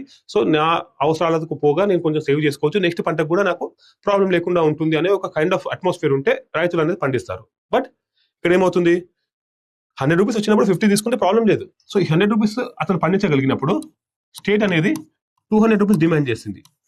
బికాస్ ఈ టోటల్ లాస్ ఆఫ్ టెరిటరీస్ నుంచి వచ్చే అమౌంట్ ను కూడా ఓన్లీ ఈ చిన్న బిట్ ఆఫ్ టెరిటరీ నుంచి రాబట్టడానికి ప్రయత్నించారు. అలాంటప్పుడు ఏమవుతుంది, డిమాండ్ అనేది పెరుగుతుంది without any scientific basis, without any soil quality testings. నిజాముల్ టైంలో సాయిల్ అంటే ఆ పంట యొక్క ఫర్టిలిటీ ఎలా ఉండింది, పంట ఎంత రాబడి వస్తుంది పంట నుంచి, అవన్నీ చెక్ చేసి దాంట్లో ఒక సర్టెన్ పర్సెంటేజ్ అనేది టాక్సేషన్ లాగా పెట్టేవాళ్ళు. దాన్ని జమాబందీ సిస్టమ్ అనేవాళ్ళు, మనం చూస్తాము jamabandi. So without any scientific evaluation of the produce that is accrued from that piece of land, taxation was fixed. ఎలాంటి లెక్కలు చేయకుండా కానీ ఈ పీస్ ఆఫ్ ల్యాండ్ నుంచి నాకు ఇంత రావాలనేసి వచ్చేస్తుంది, అది రాదు. సో ఆ పర్సన్ అనేవాడు ఈ 200 కట్టడానికి ఇంకో 100 రూపాయలు అప్పు చేయాలి. సో ఇక్కడ ఈ 100 రూపాయలు రాబట్టడానికి అప్పు చేయాలి ఫస్ట్. ఆ అప్పు ఈ 50 రూపాయల నుంచి ఎలాగోలా తీర్చుకొని కొంచెం అతను మిగుల్చుకునేవాడు. కానీ ఈ 100 రూపాయలు పక్కన పెట్టేసి ఇంకో 100 రూపాయలు అప్పు చేయాలన్నప్పుడు అతను వ్యవసాయం చేస్తాడా? 100% చేయడు, right? So that was happened. So here what happened?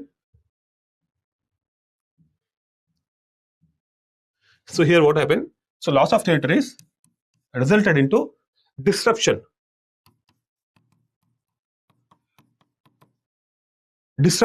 of revenue collection practices. So ఏదైతే రెవెన్యూ కలెక్షన్ ప్రాక్టీసెస్ ఉన్నాయో నిజాముల్ టైంలో ఆ ప్రాక్టీసెస్ అన్నిటి కూడా డిస్రప్ట్ అయ్యాయి, రైట్? నెగిటివ్ గా చేంజ్ అయ్యాయి. ఎలా అని చెప్తాను చూడండి. So earlier there was a state appointed official, his name was amal guzar. He was appointed by the state official responsible for collecting the revenue from a district. ఒక సర్కార్ నుంచి లేకపోతే ఒక డిస్ట్రిక్ట్ నుంచి ఎంత రెవెన్యూ రావాలో అతనే లెక్క కడతాడు అండ్ వసూలు చేస్తాడు. సో లెక్క కట్టడాన్ని జమాబందీ అంటారు, రైట్? జమాబందీ సిస్టమ్ అంటాం, మనం చూస్తాం అది. సో జమాబందీ సిస్టమ్ లో దాని ఒక ఫర్టిలిటీ అయినా కానీ లేకపోతే ఆ ప్రియర్ ఇయర్స్ అంటే ప్రీవియస్ ఇయర్స్ లో ఎంత రాబడి వచ్చిందో చూసుకొని దాని మీద ఈ ఇయర్ ఎంత టాక్సేషన్ అంటే బాగుంటుంది అనేది ఒక లెక్క కట్టేసి దాని నుంచి వసూలు చేస్తాడు ఇతను, ఎవరు? అమల్ గుజార్. ఇది ఎప్పుడు ఉండింది? నిజాముల్ టైంలో ఉండింది, 1724 to 48 టైంలో, right? And by the time it reaches 1853, so the state appointed official was changed to a private individual. His name is Talukdar. So here Amal Guzar was state appointed official. He has to accountable to the government. He has to do all the operations in a transparent way. He has to report to the government every fortnight. 15 days ఒకసారి report ఇవ్వాల్సిన అవసరం ఉంటుంది. ఎంత amount అనేది collect అయింది, ఆ amount తో ఏ పనులు చేసాము, ఎంత మిగిలింది, ఎంత ట్రెజరీకి ఖజానాకి చేర్చాము అనేది ఒక రిపోర్ట్ అనేది ఇవ్వాల్సి ఉంటుంది. ఎవరికి? సుబేదార్కి. అతని పైన ఉన్న ఎవరు? సుబేదార్ అంటే ఆ గవర్నర్, ఆ ప్రావిన్స్ యొక్క గవర్నర్. సో అలాంటి ఒక ఫంక్షనాలిటీ నుంచి ఇక్కడ తాలూక్దార్ అనేవాడు ఎవడు? Private individual. సో 1853 వచ్చారికి ఏమైందంటే, ఈవెన్ నాట్ ఇన్ 1853, 1806 or 1808 లో చందులాల్ అనేవాడు వస్తాడు, వాడు తీసుకొస్తాడు ఈ సిస్టమ్ ని. ఈ సిస్టమ్ కింద ఏంటంటే, సో ఇక్కడ ఏమవుతుంది మనం చూసాము, ఈ large చెంక్ of territory Hyderabad state అనుకోండి, మనం 1724 లో చూసాం కదా, అక్కడ నుంచి ఎంత చిన్నగా అయింది, 1850 వచ్చేసరికి చిన్నగా మారి కోల్పోయారు, ఇదంతా టెరిటరీ అంతా కోల్పోయారు, రైట్? సో హైదరాబాద్ స్టేట్ ఏం ట్రై చేసిందంటే, ఇక్కడ నుంచి వచ్చే రెవెన్యూనే ఈ చిన్న బిట్ ఆఫ్ ల్యాండ్ నుంచి రాబట్టడానికి ట్రై చేసింది. So what happen then? So the state appointed official were not in a position to exert pressure on the people or the peasants. సో వాళ్ళు ఆ పెజెంట్స్ రైతుల దగ్గర నుంచి అంత విచ్చలవిడిగా అంత పెద్ద మొత్తాన్ని రాబట్టలేకపోయారు. So Chandulal introduced a system to encash as much as possible from the peasants. So land revenue increase చేయడానికి, స్టేట్ ట్రెజరీకి ఎక్కువ మొత్తంలో అమౌంట్ తీసుకురావడానికి చందులాల్ ఏం చేశాడంటే, ఈ revenue collecting rights, revenue collection అనే ఒక రైట్ ఉంటుంది కదా, అధికారం ఉంటుంది కదా, ఆ అధికారాలని అమ్మేశాడనమాట, ఓపెన్ గా ఆప్షన్ చేశాడు. సో ఈ సిస్టమ్ కింద ఏంటంటే, ఒక పీస్ ఆఫ్ ల్యాండ్ ఉంది, ఈ సర్కార్ అనుకోండి, ఒక డిస్ట్రిక్ట్ అనుకోండి, ఈ డిస్ట్రిక్ట్ కి 10,000 రూపాయలు పైకం అనేది వస్తుంది ఇన్ జనరల్ గా. సో చందులాల్ ఇంక్రీజ్ చేయడానికి ఏం చేశాడంటే, ఈ డిస్ట్రిక్ట్ కి 20,000 రూపాయలకి ఆ రెవెన్యూ రైట్స్ ని అమ్మేశాడు, రైట్? సో ఎప్పుడైతే 20,000 రూపాయలకి ఎవరైతే కొనుక్కుంటాడో వాడు ఏం చేస్తాడు, 30,000 కలెక్ట్ చేస్తాడు. సో ఒక 10,000 ఈల్డ్ చేసి ఒక 10,000 డబ్బులు వచ్చి ఐ మీన్ ఒక డిస్ట్రిక్ట్ నుంచి 30,000 వసూలు చేస్తున్నారంటే అక్కడ వ్యవసాయం అనేది జరుగుతుందా? 100% జరగదు. సో అక్కడ జరిగిన మోసాలు ఏంటంటే, అక్కడ జరిగిన నష్టాలు ఏంటంటే, ఈ పీస్ లో ఈ ల్యాండ్ లో ఉన్న అందరూ రైతులు either they had become landless labourers, ఫ్యాక్టరీలలో అయినా కానీ లేకపోతే వేరే పనులకి లేబర్ లాగా పనిచేశారే కానీ కల్టివేషన్ మాత్రం చేయలేదు, వదిలేశారు. One thing. And on the second hand they left from the particular state, I mean Hyderabad state నుంచి వదిలేసి they escape to the neighbouring territories of the British. So Hyderabad state ని వదిలేసి బ్రిటిష్ టెరిటరీలోకో లేకపోతే వేరే రాజ్యాలకు వెళ్ళిపోయి అక్కడ పనిచేయడం స్టార్ట్ చేశారు. సో దీనివల్ల ఏమైంది, హైదరాబాద్ స్టేట్ లో కల్టివేషన్ ఐ మీన్ పంటలు పండించే వృత్తి అనేది తగ్గిపోయింది. సో ఎప్పుడైతే whenever there is a decline in the cultivation in a particular state, so the production of the food grains will decline. అంటే ఎప్పుడైతే పంటలే పండించకపోతే ధాన్యాలు ఎక్కడి నుంచి వస్తాయి, రావు కదా. సో అప్పుడు ఏమైంది, we have to import from neighbouring states, import చేసుకున్నామంటే ఇంపోర్ట్ డ్యూటీస్ ఉంటాయి, అవి ఉంటాయి, ఇవి ఉంటాయి. సో అక్కడ నుంచి అమ్మిన అక్కడ వాళ్ళు ఎంత రేట్ చెప్తే అంత రేట్ కొనాలి. సో ఇక్కడ ఏమైంది, ఇన్ఫ్లేషన్ అనేది సెటిల్ అయింది, ఇన్ఫ్లేషన్. సో వాళ్ళ పని వాళ్ళు చేసుకునే వాళ్ళని చేసుకునేకుండా రెవెన్యూ డిమాండ్ పెంచేశాడు చందులాల్. నిర్దాక్షిణ్యంగా 100 రూపాయలు వచ్చే పొలం నుంచి 300 పైకం లేకపోతే 200 పైకం డబుల్ త్రిబుల్ చేశాడు ఇండిస్క్రిమినేట్లీ, రైట్. సో ఇలా చేయడం వల్ల పంట పొలాలను వదిలేసి పారిపోయినారు. ఈ పారిపోవడం వల్ల ఏమైంది, మన రాష్ట్రంలో ఫుడ్ గ్రెయిన్స్ అనే యొక్క ప్రొడక్షన్ అనేది తగ్గిపోయింది. ఈ తగ్గిపోవడం వల్ల ఏమైంది, బయట రాష్ట్రాల నుంచి ఇంపోర్ట్ చేసుకోవాల్సిన అవసరం వచ్చింది. ఈ ఇంపోర్ట్ చేసుకోవడం వల్ల వచ్చిన నష్టం ఏంటి, ఫుడ్ గ్రెయిన్స్ యొక్క ప్రైజెస్ పెరిగిపోయాయి. So in general during the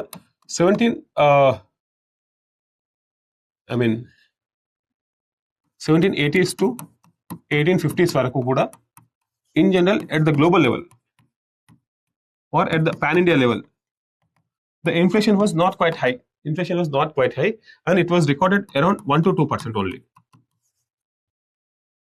However, in the Hyderabad state the inflation was around 7 to 8%, especially from 1800s to 1850s.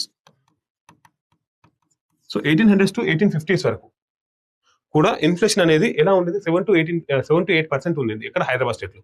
World మొత్తంలో 1 to 2%, ఈవెన్ ఇండియాలో కూడా 1 to 2%, బ్రిటిష్ ఇండియాలో కూడా 1 to 2% ఇన్ఫ్లేషన్ ఉంటే హైదరాబాద్ స్టేట్ లో 7 to 8% ఉండేది ఫుడ్ గ్రెయిన్స్ కి, because of the exploitative nature of the taxation. So land taxation must be a win-to-win situation for both the state and the cultivator. Whenever this equilibrium disturbs, so there will be a drastic consequences like this. So cultivation practices ఆగిపోయి, so okay అంతా పోనీయండి. ఆ చంద్రులాల్ అనేవాడు తీసుకొచ్చిన system వల్ల ఏమైనా land revenue పెరిగిందా అంటే లేదు. ఎప్పుడైతే పంటలు పండిస్తే కదా నీకు వాళ్ళు కట్టేది, వాళ్ళు పంటలే పండించకపోతే నీకు ఆ పైకం అనేది ఎక్కడి నుంచి వస్తుంది. సో తాలూక్దార్స్ చేతులు ఎత్తేసారు, వాళ్ళు వసూలు చేసుకున్నారు క్రియల్ మెథడ్స్, కానీ ఎవరు కట్టట్లేదు అని చెప్పి స్టేట్ కి. సో ఇక్కడ ఏమైందంటే, ఒక పీస్ ఆఫ్ ల్యాండ్ నుంచి స్టేట్ 100 రూపాయలు డిమాండ్ చేస్తే, సో ఒక పీస్ ఆఫ్ ల్యాండ్ యాక్చువల్లీ ఈ పీస్ ఆఫ్ ల్యాండ్ నుంచి రైతు ఎంత రాబడి తీసుకోగలుగుతాడు, 100 రూపీస్ తీసుకురాగలుగుతాడు. ఇంతకుముందు స్టేట్ డిమాండ్ ఎంత ఉండింది, 50 ఉండింది, కానీ స్టేట్ డిమాండ్ ఇప్పుడు 200 అయింది. తాలూక్దార్ ఎంత వసూలు చేశాడు, 300 వసూలు చేశాడు తాలూక్దార్.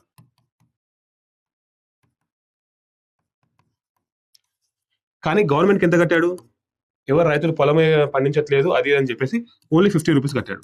ఈ తాలూక్దార్స్ కూడా ఎక్కువ రోజులు వసూలు చేయలేకపోయారు. సో స్టార్టింగ్ డేస్ లో టాక్సేషన్ సిస్టమ్ చేంజ్ అవుతుందేమో అని చెప్పి కొంతమంది కట్టిన వాళ్ళు ఉన్నారు, కొంతమంది అప్పులపాలు అయిపోయి చనిపోయిన వాళ్ళు ఉన్నారు, సూసైడ్ రేట్స్ కూడా ఎక్కువ ఉండే ఆ టైంలో. స్టార్టింగ్ లో కొంచెం తాలూక్దార్స్ వసూలు చేసేయగలిగారు, వాళ్ళ ప్రైవేట్ ఆర్మీస్ యూజ్ చేసి లేకపోతే ప్రైవేట్ ఇండివిజువల్స్ యూజ్ చేసి కొట్టో భయపెట్టో వసూలు చేశారు. కానీ స్టేట్ కి మాత్రం whatever the demand is there దాంట్లో ఆఫ్ కూడా కట్టలేదు అనమాట. సో ఇక్కడ అల్టిమేట్ లూజర్స్ ఎవరు, so farming out of taxation rights. ఈ టాక్సేషన్ రైట్స్ ని వేలంపాటలో అమ్మేశారు. ఈ సిస్టమ్ వల్ల అల్టిమేట్ లూజర్స్ ఎవరు, స్టేట్ కి రెవెన్యూ పెరిగిందా, 100% పెరగలేదు. అండ్ కల్టివేటర్ కి అతను కూడా లాస్, ఎందుకంటే రెవెన్యూ డిమాండ్ అనేది మల్టిపుల్ టైమ్స్ అయిపోయింది, 2 times 3 times రెవెన్యూ డిమాండ్ అనేది పెరిగిపోయింది. సో అల్టిమేట్ బెనిఫిషియర్ ఎవరు ఇక్కడ, private individual who is known as taluqdars. So వీడికి బెనిఫిట్ అయిందనమాట. వీడికి బెనిఫిట్ కావడానికి రీజన్స్ ఏంటని మనం చూస్తాం. దఫ్తార్దార్స్ ఉంటారు, so they are colluded with the taluqdars. Diwan position అనేది రాను రాను పడిపోయింది, దివాన్ యొక్క పవర్స్ అనేది పడిపోయాయి. Daftardar started exploiting the people, I mean the land revenue records. Land revenue records అన్నింటినీ మెయింటైన్ చేసేవాడిని దఫ్తార్దార్ అంటారు. ఆ దఫ్తార్దార్ అతనే అంటే ఇంతకు ముందు ఉండేది ఏంటంటే దివాన్ ఉండేవాడు, దివాన్కి అమల్ గుజార్ నుంచి సుబేదార్కి, సుబేదార్ నుంచి దివాన్కి ఆ రెవెన్యూ అనేది అలా హైరార్కీగా పైకి వచ్చేది. కానీ ఎప్పుడైతే స్టేట్ యొక్క పట్టు పోయిందో అడ్మినిస్ట్రేషన్ మీద, ఇన్ఎఫిషియన్సీస్ ఎంటర్ అయ్యాయో, ఆ చైన్ ఆఫ్ కమాండ్ అనేది పోయిందనమాట. సో ఎప్పుడైతే ఈ తాలూక్దార్స్ని అపాయింట్ అయ్యారో వాళ్ళు not answerable to the government because they are the private individuals. Amal guzar అనేటోడు state appointed official. So they are accountable to the government. They have to follow transparent actions. They have to follow transparent records of what the taxation is coming and how the expenditures are going on in their territory, and whatever the left amount that has to be deposited with the central treasury. ఎంతైతే పైకం వస్తుందో ఆ పైకం నుంచి ఏమైనా పనులు ఉంటే పనులు చేస్తారా, ఆ పనులకు ఒక లెక్కలు చూపించాలి. ఆ లెక్కలతో పాటు మిగిలిన అమౌంట్ ఏదైతుందో అది సెంట్రల్ గవర్నమెంట్కి ఇచ్చేసేయాలి. కానీ అలా లేదు కదా ఇక్కడ. ప్రైవేట్ ఇండివిజువల్స్ వాడేందుకు చెప్తాడు, నేను కొనుక్కున్నా, నేను ఎంతైనా తీసుకుంటా. సో అది అనేది నడిచింది అనమాట అక్కడ. సో దీనివల్ల ఏమైంది, లాస్ ఆఫ్ టెరిటరీస్ వల్ల ఓన్లీ రెవెన్యూ డిమాండ్ అంటే రెవెన్యూ డిమాండ్ మాత్రమే రెవెన్యూ డిమాండ్ పడిపోలేదు, రెవెన్యూ కలెక్షన్ అనేది పడిపోయింది. కానీ రెవెన్యూ డిమాండ్ అలాగే ఉంది. అలాగే ఉన్నప్పుడు రెవెన్యూ డిమాండ్ ఎక్కువ అయిపోయింది, కల్టివేటర్స్ మీద అవడం వల్ల రెవెన్యూ కలెక్షన్ ప్రాక్టీసెస్ అనేది ఏమయ్యాయి, ఇంతకుముందు స్టేట్ అపాయింటెడ్ అఫీషియల్ ఉంటే ఇప్పుడు ప్రైవేట్ ఇండివిజువల్కి ఇచ్చేసారనమాట. సో ఆ రెవెన్యూ కలెక్షన్ ప్రాక్టీస్ అనేది డిస్ట్రక్ట్ అయ్యాయి నెగిటివ్గా, అది కూడా మనం చూస్తాము. So loss of territories not only resulted in reduction of land revenue, but also disrupted the revenue collection practices, right? So loss of territories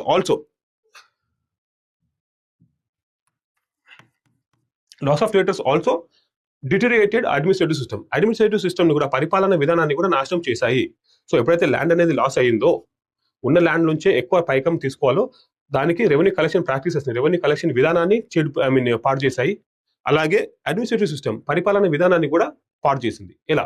so here there will be an official by the name for a district. There will be 2 heads. One is general administration. General administration కి ఫౌజ్దార్ అంటారు, revenue administration కి అమల్ గుజార్ అంటారు.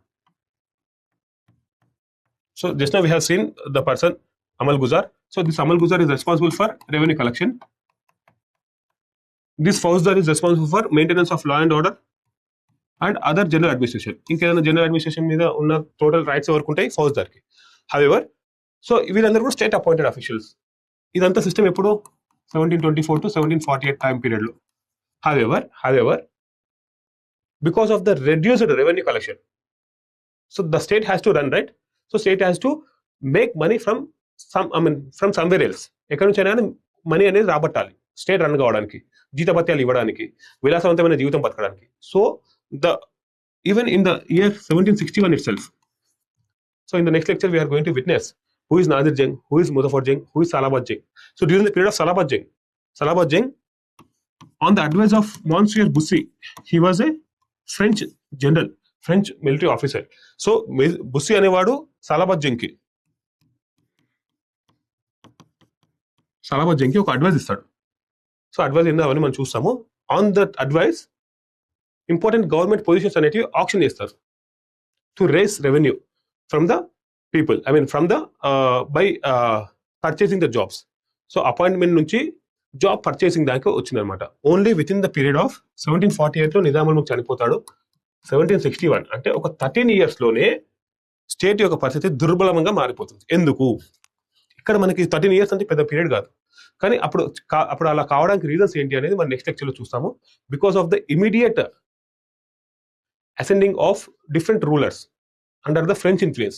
ఈ French influence హైదరాబాద్లో ఎక్కువైపోయి first Nadir Jung అనే నిజాముల్ ముల్క్ తర్వాత నాదిర్ జంగ్ అనే అతను కొడుకే, నిజాముల్ కొడుకే, అతను నిజాంగా ప్రమాణ స్వీకారం చేస్తాడు. ఆ తర్వాత ముజాఫర్ జంగ్ వస్తాడు. ముజాఫర్ జంగ్ నాదిర్ జంగ్ చంపేసి ముజాఫర్ జంగ్ వస్తాడు.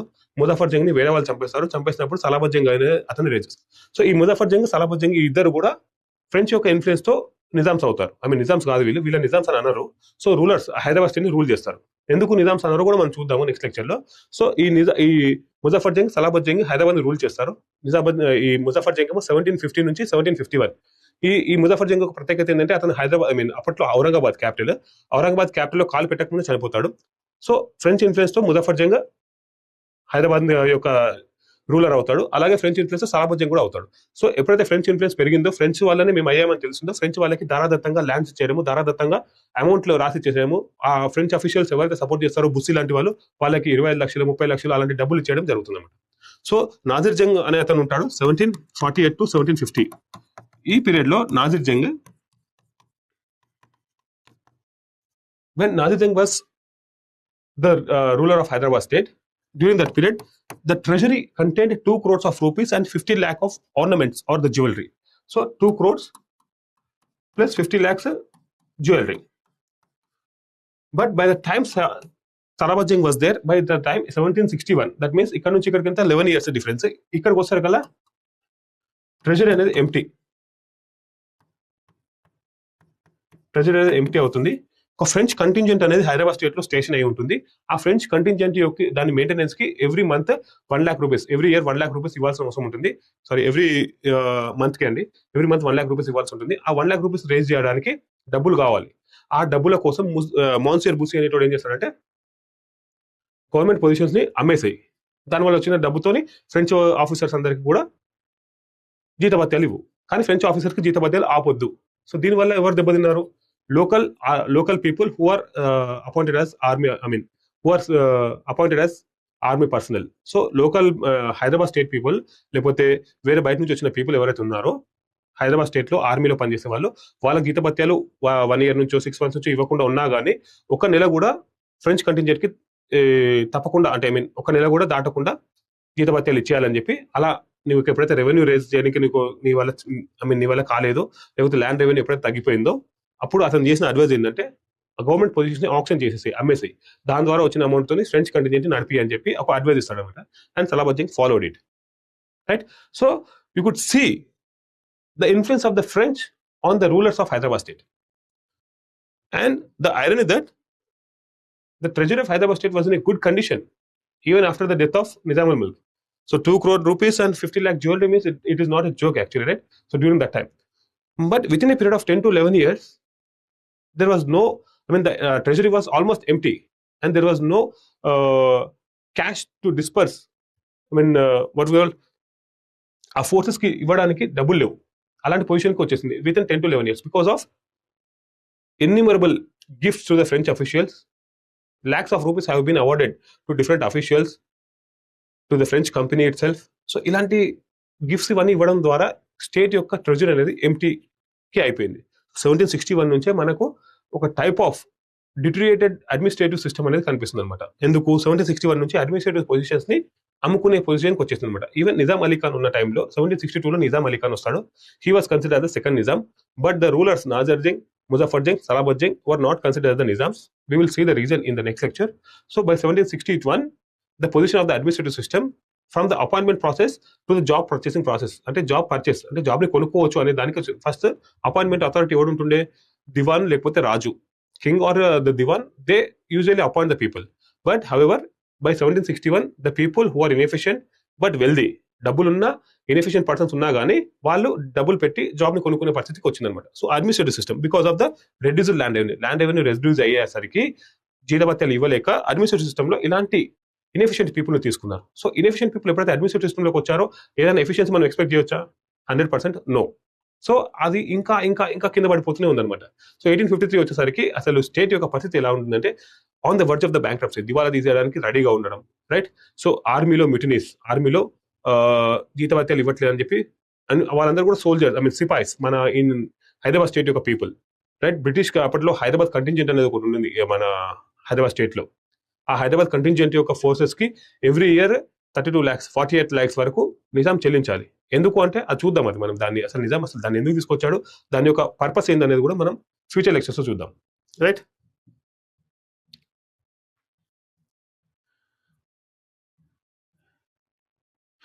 So far we have seen, so the administration of Princely State of Hyderabad is being covered under 3 different themes. That is period to Salajang reforms, and post-Salajang reforms. Period to Salajang reforms is going to cover under 3 different headings. That means loss of territories, revenue collection, and administrative system. We have already seen why there is a need of studying loss of territories. రాజ్యం యొక్క వైశాల్యం తగ్గిపోతే దాని గురించి మనం ఎందుకు చదవాలి అనేది మనం ఆల్రెడీ చూసాం. అండ్ రెవెన్యూ కలెక్షన్ ప్రాక్టీసెస్ ఎందుకు డిస్టర్బ్ అయ్యాయి, ఎందుకు ఆ రెవెన్యూ కలెక్షన్ ప్రాక్టీసెస్తో నెగిటివ్ చేంజెస్ వచ్చాయి, అది ఎందుకు చదవాలి అనేది రీజన్ మనం చూసాం. టోటల్గా చదవలేదు ఇంకా మనం, అది జస్ట్ దాని ఒక రీజన్ చూసాం చదవడానికి ఎందుకు. సో ఎప్పుడైతే రెవెన్యూ కలెక్షన్ ప్రాక్టీస్ చేంజ్ అయ్యాయో ప్రెజెన్స్ మీద ప్రెషర్ పెరిగింది, ఇన్ఫ్లేషన్ పెరిగింది, ఇవన్నీ మనం చూసాము. అండ్ ఇన్ డీటెయిల్గా మనం చూద్దాం. 1724 to 48 మధ్యలో రెవెన్యూ కలెక్షన్ ఎవరు చేసేవాళ్ళు, అంటే రెవెన్యూ కలెక్షన్ ఎలా ఉంటుంది, జమాబందీ సిస్టమ్ ఏంటి, తాహూద్ అమౌంట్ అంటే ఏంటి, అమల్ గుజార్ ఎవరు, రైట్, అమీన్ ఎవరు. సో ఇవన్నీ కూడా మనం చూద్దాం. రెవెన్యూ రెవెన్యూ అఫీషియల్స్ ఎవరు అవన్నీ చూద్దాము. అండ్ బై ద టైం 1853 ఈ తాలూకుదార్ అనేటువంటి ఎలా వచ్చాడు, ఎవరు తీసుకొచ్చారు అనేది కూడా చూద్దాం. అలాగే అడ్మినిస్ట్రేటివ్ సిస్టమ్, ఈ అడ్మినిస్ట్రేటివ్ సిస్టమ్ లో ఫస్ట్ పేష్కష్ అనేది ఉండేది. Peshkash is a tradition or a custom, ఇది ఒక ఆచారం, ఇది మంచిది కాదు, అంటే ఇది కూడా ఇన్ఎఫిషియన్సీకి దోహదపడుతుంది. కానీ we're talking about the medieval or the pre modern period, 1724 ఆ టైం నుంచి మాట్లాడుతున్నాము. So during that time we could not expect the efficiency right in the administration as that is today. ఈ రోజు నుంచి కంపేర్ చేసి మాట్లాడకూడదు. 1853 నుంచి 1724 కి కంపేర్ చేయాలి. అప్పుడు 1724 బెటర్ పొజిషన్ లో ఉండింది, even with the peshkash system. Peshkash system అంటే ఏంటో మనం ఇప్పుడు చూద్దాము. పేష్కష్ సిస్టమ్, ఆ పేష్కష్ సిస్టమ్ కూడా మారిపోయి జాబ్ పర్చేసింగ్ లాగా వచ్చేసింది. అంటే ఆప్షన్, ఓపెన్ మార్కెట్ లో ఆప్షన్ చేసేసి ఈ డిస్ట్రిక్ట్ కి అమల్ గుజార్ యొక్క పోస్ట్ ఖాళీగా ఉంది, ఎవరికి కావాలి, నాకు కావాలి, రైట్, ఎంత, ఒక ఇంత, ఇన్ని లక్షలు ఇచ్చేయండి, ఇన్ని వేలు ఇచ్చేయండి, మీకు ఇచ్చేస్తాం. సో ఇలాంటి ఒక ట్రెడిషన్, ఇలాంటి ఒక పర్టికులర్ సిస్టమ్ అనేది ఎవాల్వ్ అయింది. సో అది ఎలా ఎవాల్వ్ అయింది అనేది మనం చదవాలి, రైట్. సో ప్రియేటివ్ సాలజింగ్ రిఫార్మ్స్ లో మళ్ళీ 3 different headings, loss of territories, revenue collection and administrative system, ఈ 3 కవర్ చేయాలి. So and in the next lecture we are going to start loss of territories. So ఎలా టెరిటరీస్ లాస్ అయ్యాయి. సో ఈ loss of territories లో major గా మనం cover చేసేది ఏంటి అంటే loss of Khandesh province this now we have seen, right. So how the Khandesh province was lost, cession of northern Circars, how the northern Circars territory was ceded to the British. First ఈ northern Circars అనేది French వాళ్ళకి seed చేస్తారు, అంటే French వాళ్ళకి ఇచ్చేస్తారు, ఆ తర్వాత British వాళ్ళకి ఇస్తారు. So cession of ceded districts, ఈ సీడెడ్ డిస్ట్రిక్ట్స్ అనేవి 4 డిస్ట్రిక్ట్స్ ఉంటాయి. ఇప్పుడు ప్రజెంట్ డే రాయలసీమ, ఒకటి కర్ణాటక నుంచి బెల్లారి అనే ఒక డిస్ట్రిక్ట్ ఉంటుంది. ఆ 4 డిస్ట్రిక్ట్స్ ని బ్రిటిష్ వాళ్ళకి ఎందుకు ఇవ్వాల్సి వచ్చింది, ఎప్పుడు ఇచ్చారు దాని గురించి. And cession of Berar province ని వాళ్ళకి ఎందుకు ఇచ్చాల్సి, బ్రిటిష్ వాళ్ళకి ఎందుకు ఇవ్వాల్సి వచ్చింది అనేది కూడా మనం చూడాల్సిన అవసరం ఉంది. సో లాస్ ఆఫ్ టెరిటరీస్ లో ఈ 4 మెయిన్ ఇంపార్టెంట్ చూస్తాము, along with Muzaffar Jang and Salabat Jang. ఈ ఇద్దరు కలిసి ఎలాంటి టెరిటరీస్ ని ఫ్రెంచ్ వాళ్ళకి రాసి ఇచ్చేశారు, ఎలాంటి అమౌంట్ ని, ఎంత అమౌంట్ ని ఫ్రెంచ్ వాళ్ళకి దారాదత్తంగా ఇచ్చేసారు అనేది కూడా మనం చూస్తాం. Because we're concerned with the fact finding kind of thing, how and in what way the treasury of Hyderabad state was dilapidated to the condition of bankruptcy. So Nizam was one of the richest person in the world, even during that time also, even the time of Nizam Mulk. So how his treasury drawn down to a bankruptcy. So అంత సంపన్నుడైన అతని యొక్క ఖజానా అనేది ఎలా దివాలా తీసే పరిస్థితికి వచ్చింది అనేది మనం కన్సర్న్, అంటే మనం దానికి చదవాల్సిన దాంట్లో ఈ లాస్ ఆఫ్ టెరిటరీస్ గురించి చదువుతున్నాము. ఈ లాస్ ఆఫ్ టెరిటరీస్ లో loss of Khandesh, cession of northern Circars, cession of ceded districts and cession of Berar, ఈ 4 కూడా చదవాల్సిన అవసరం ఉంది.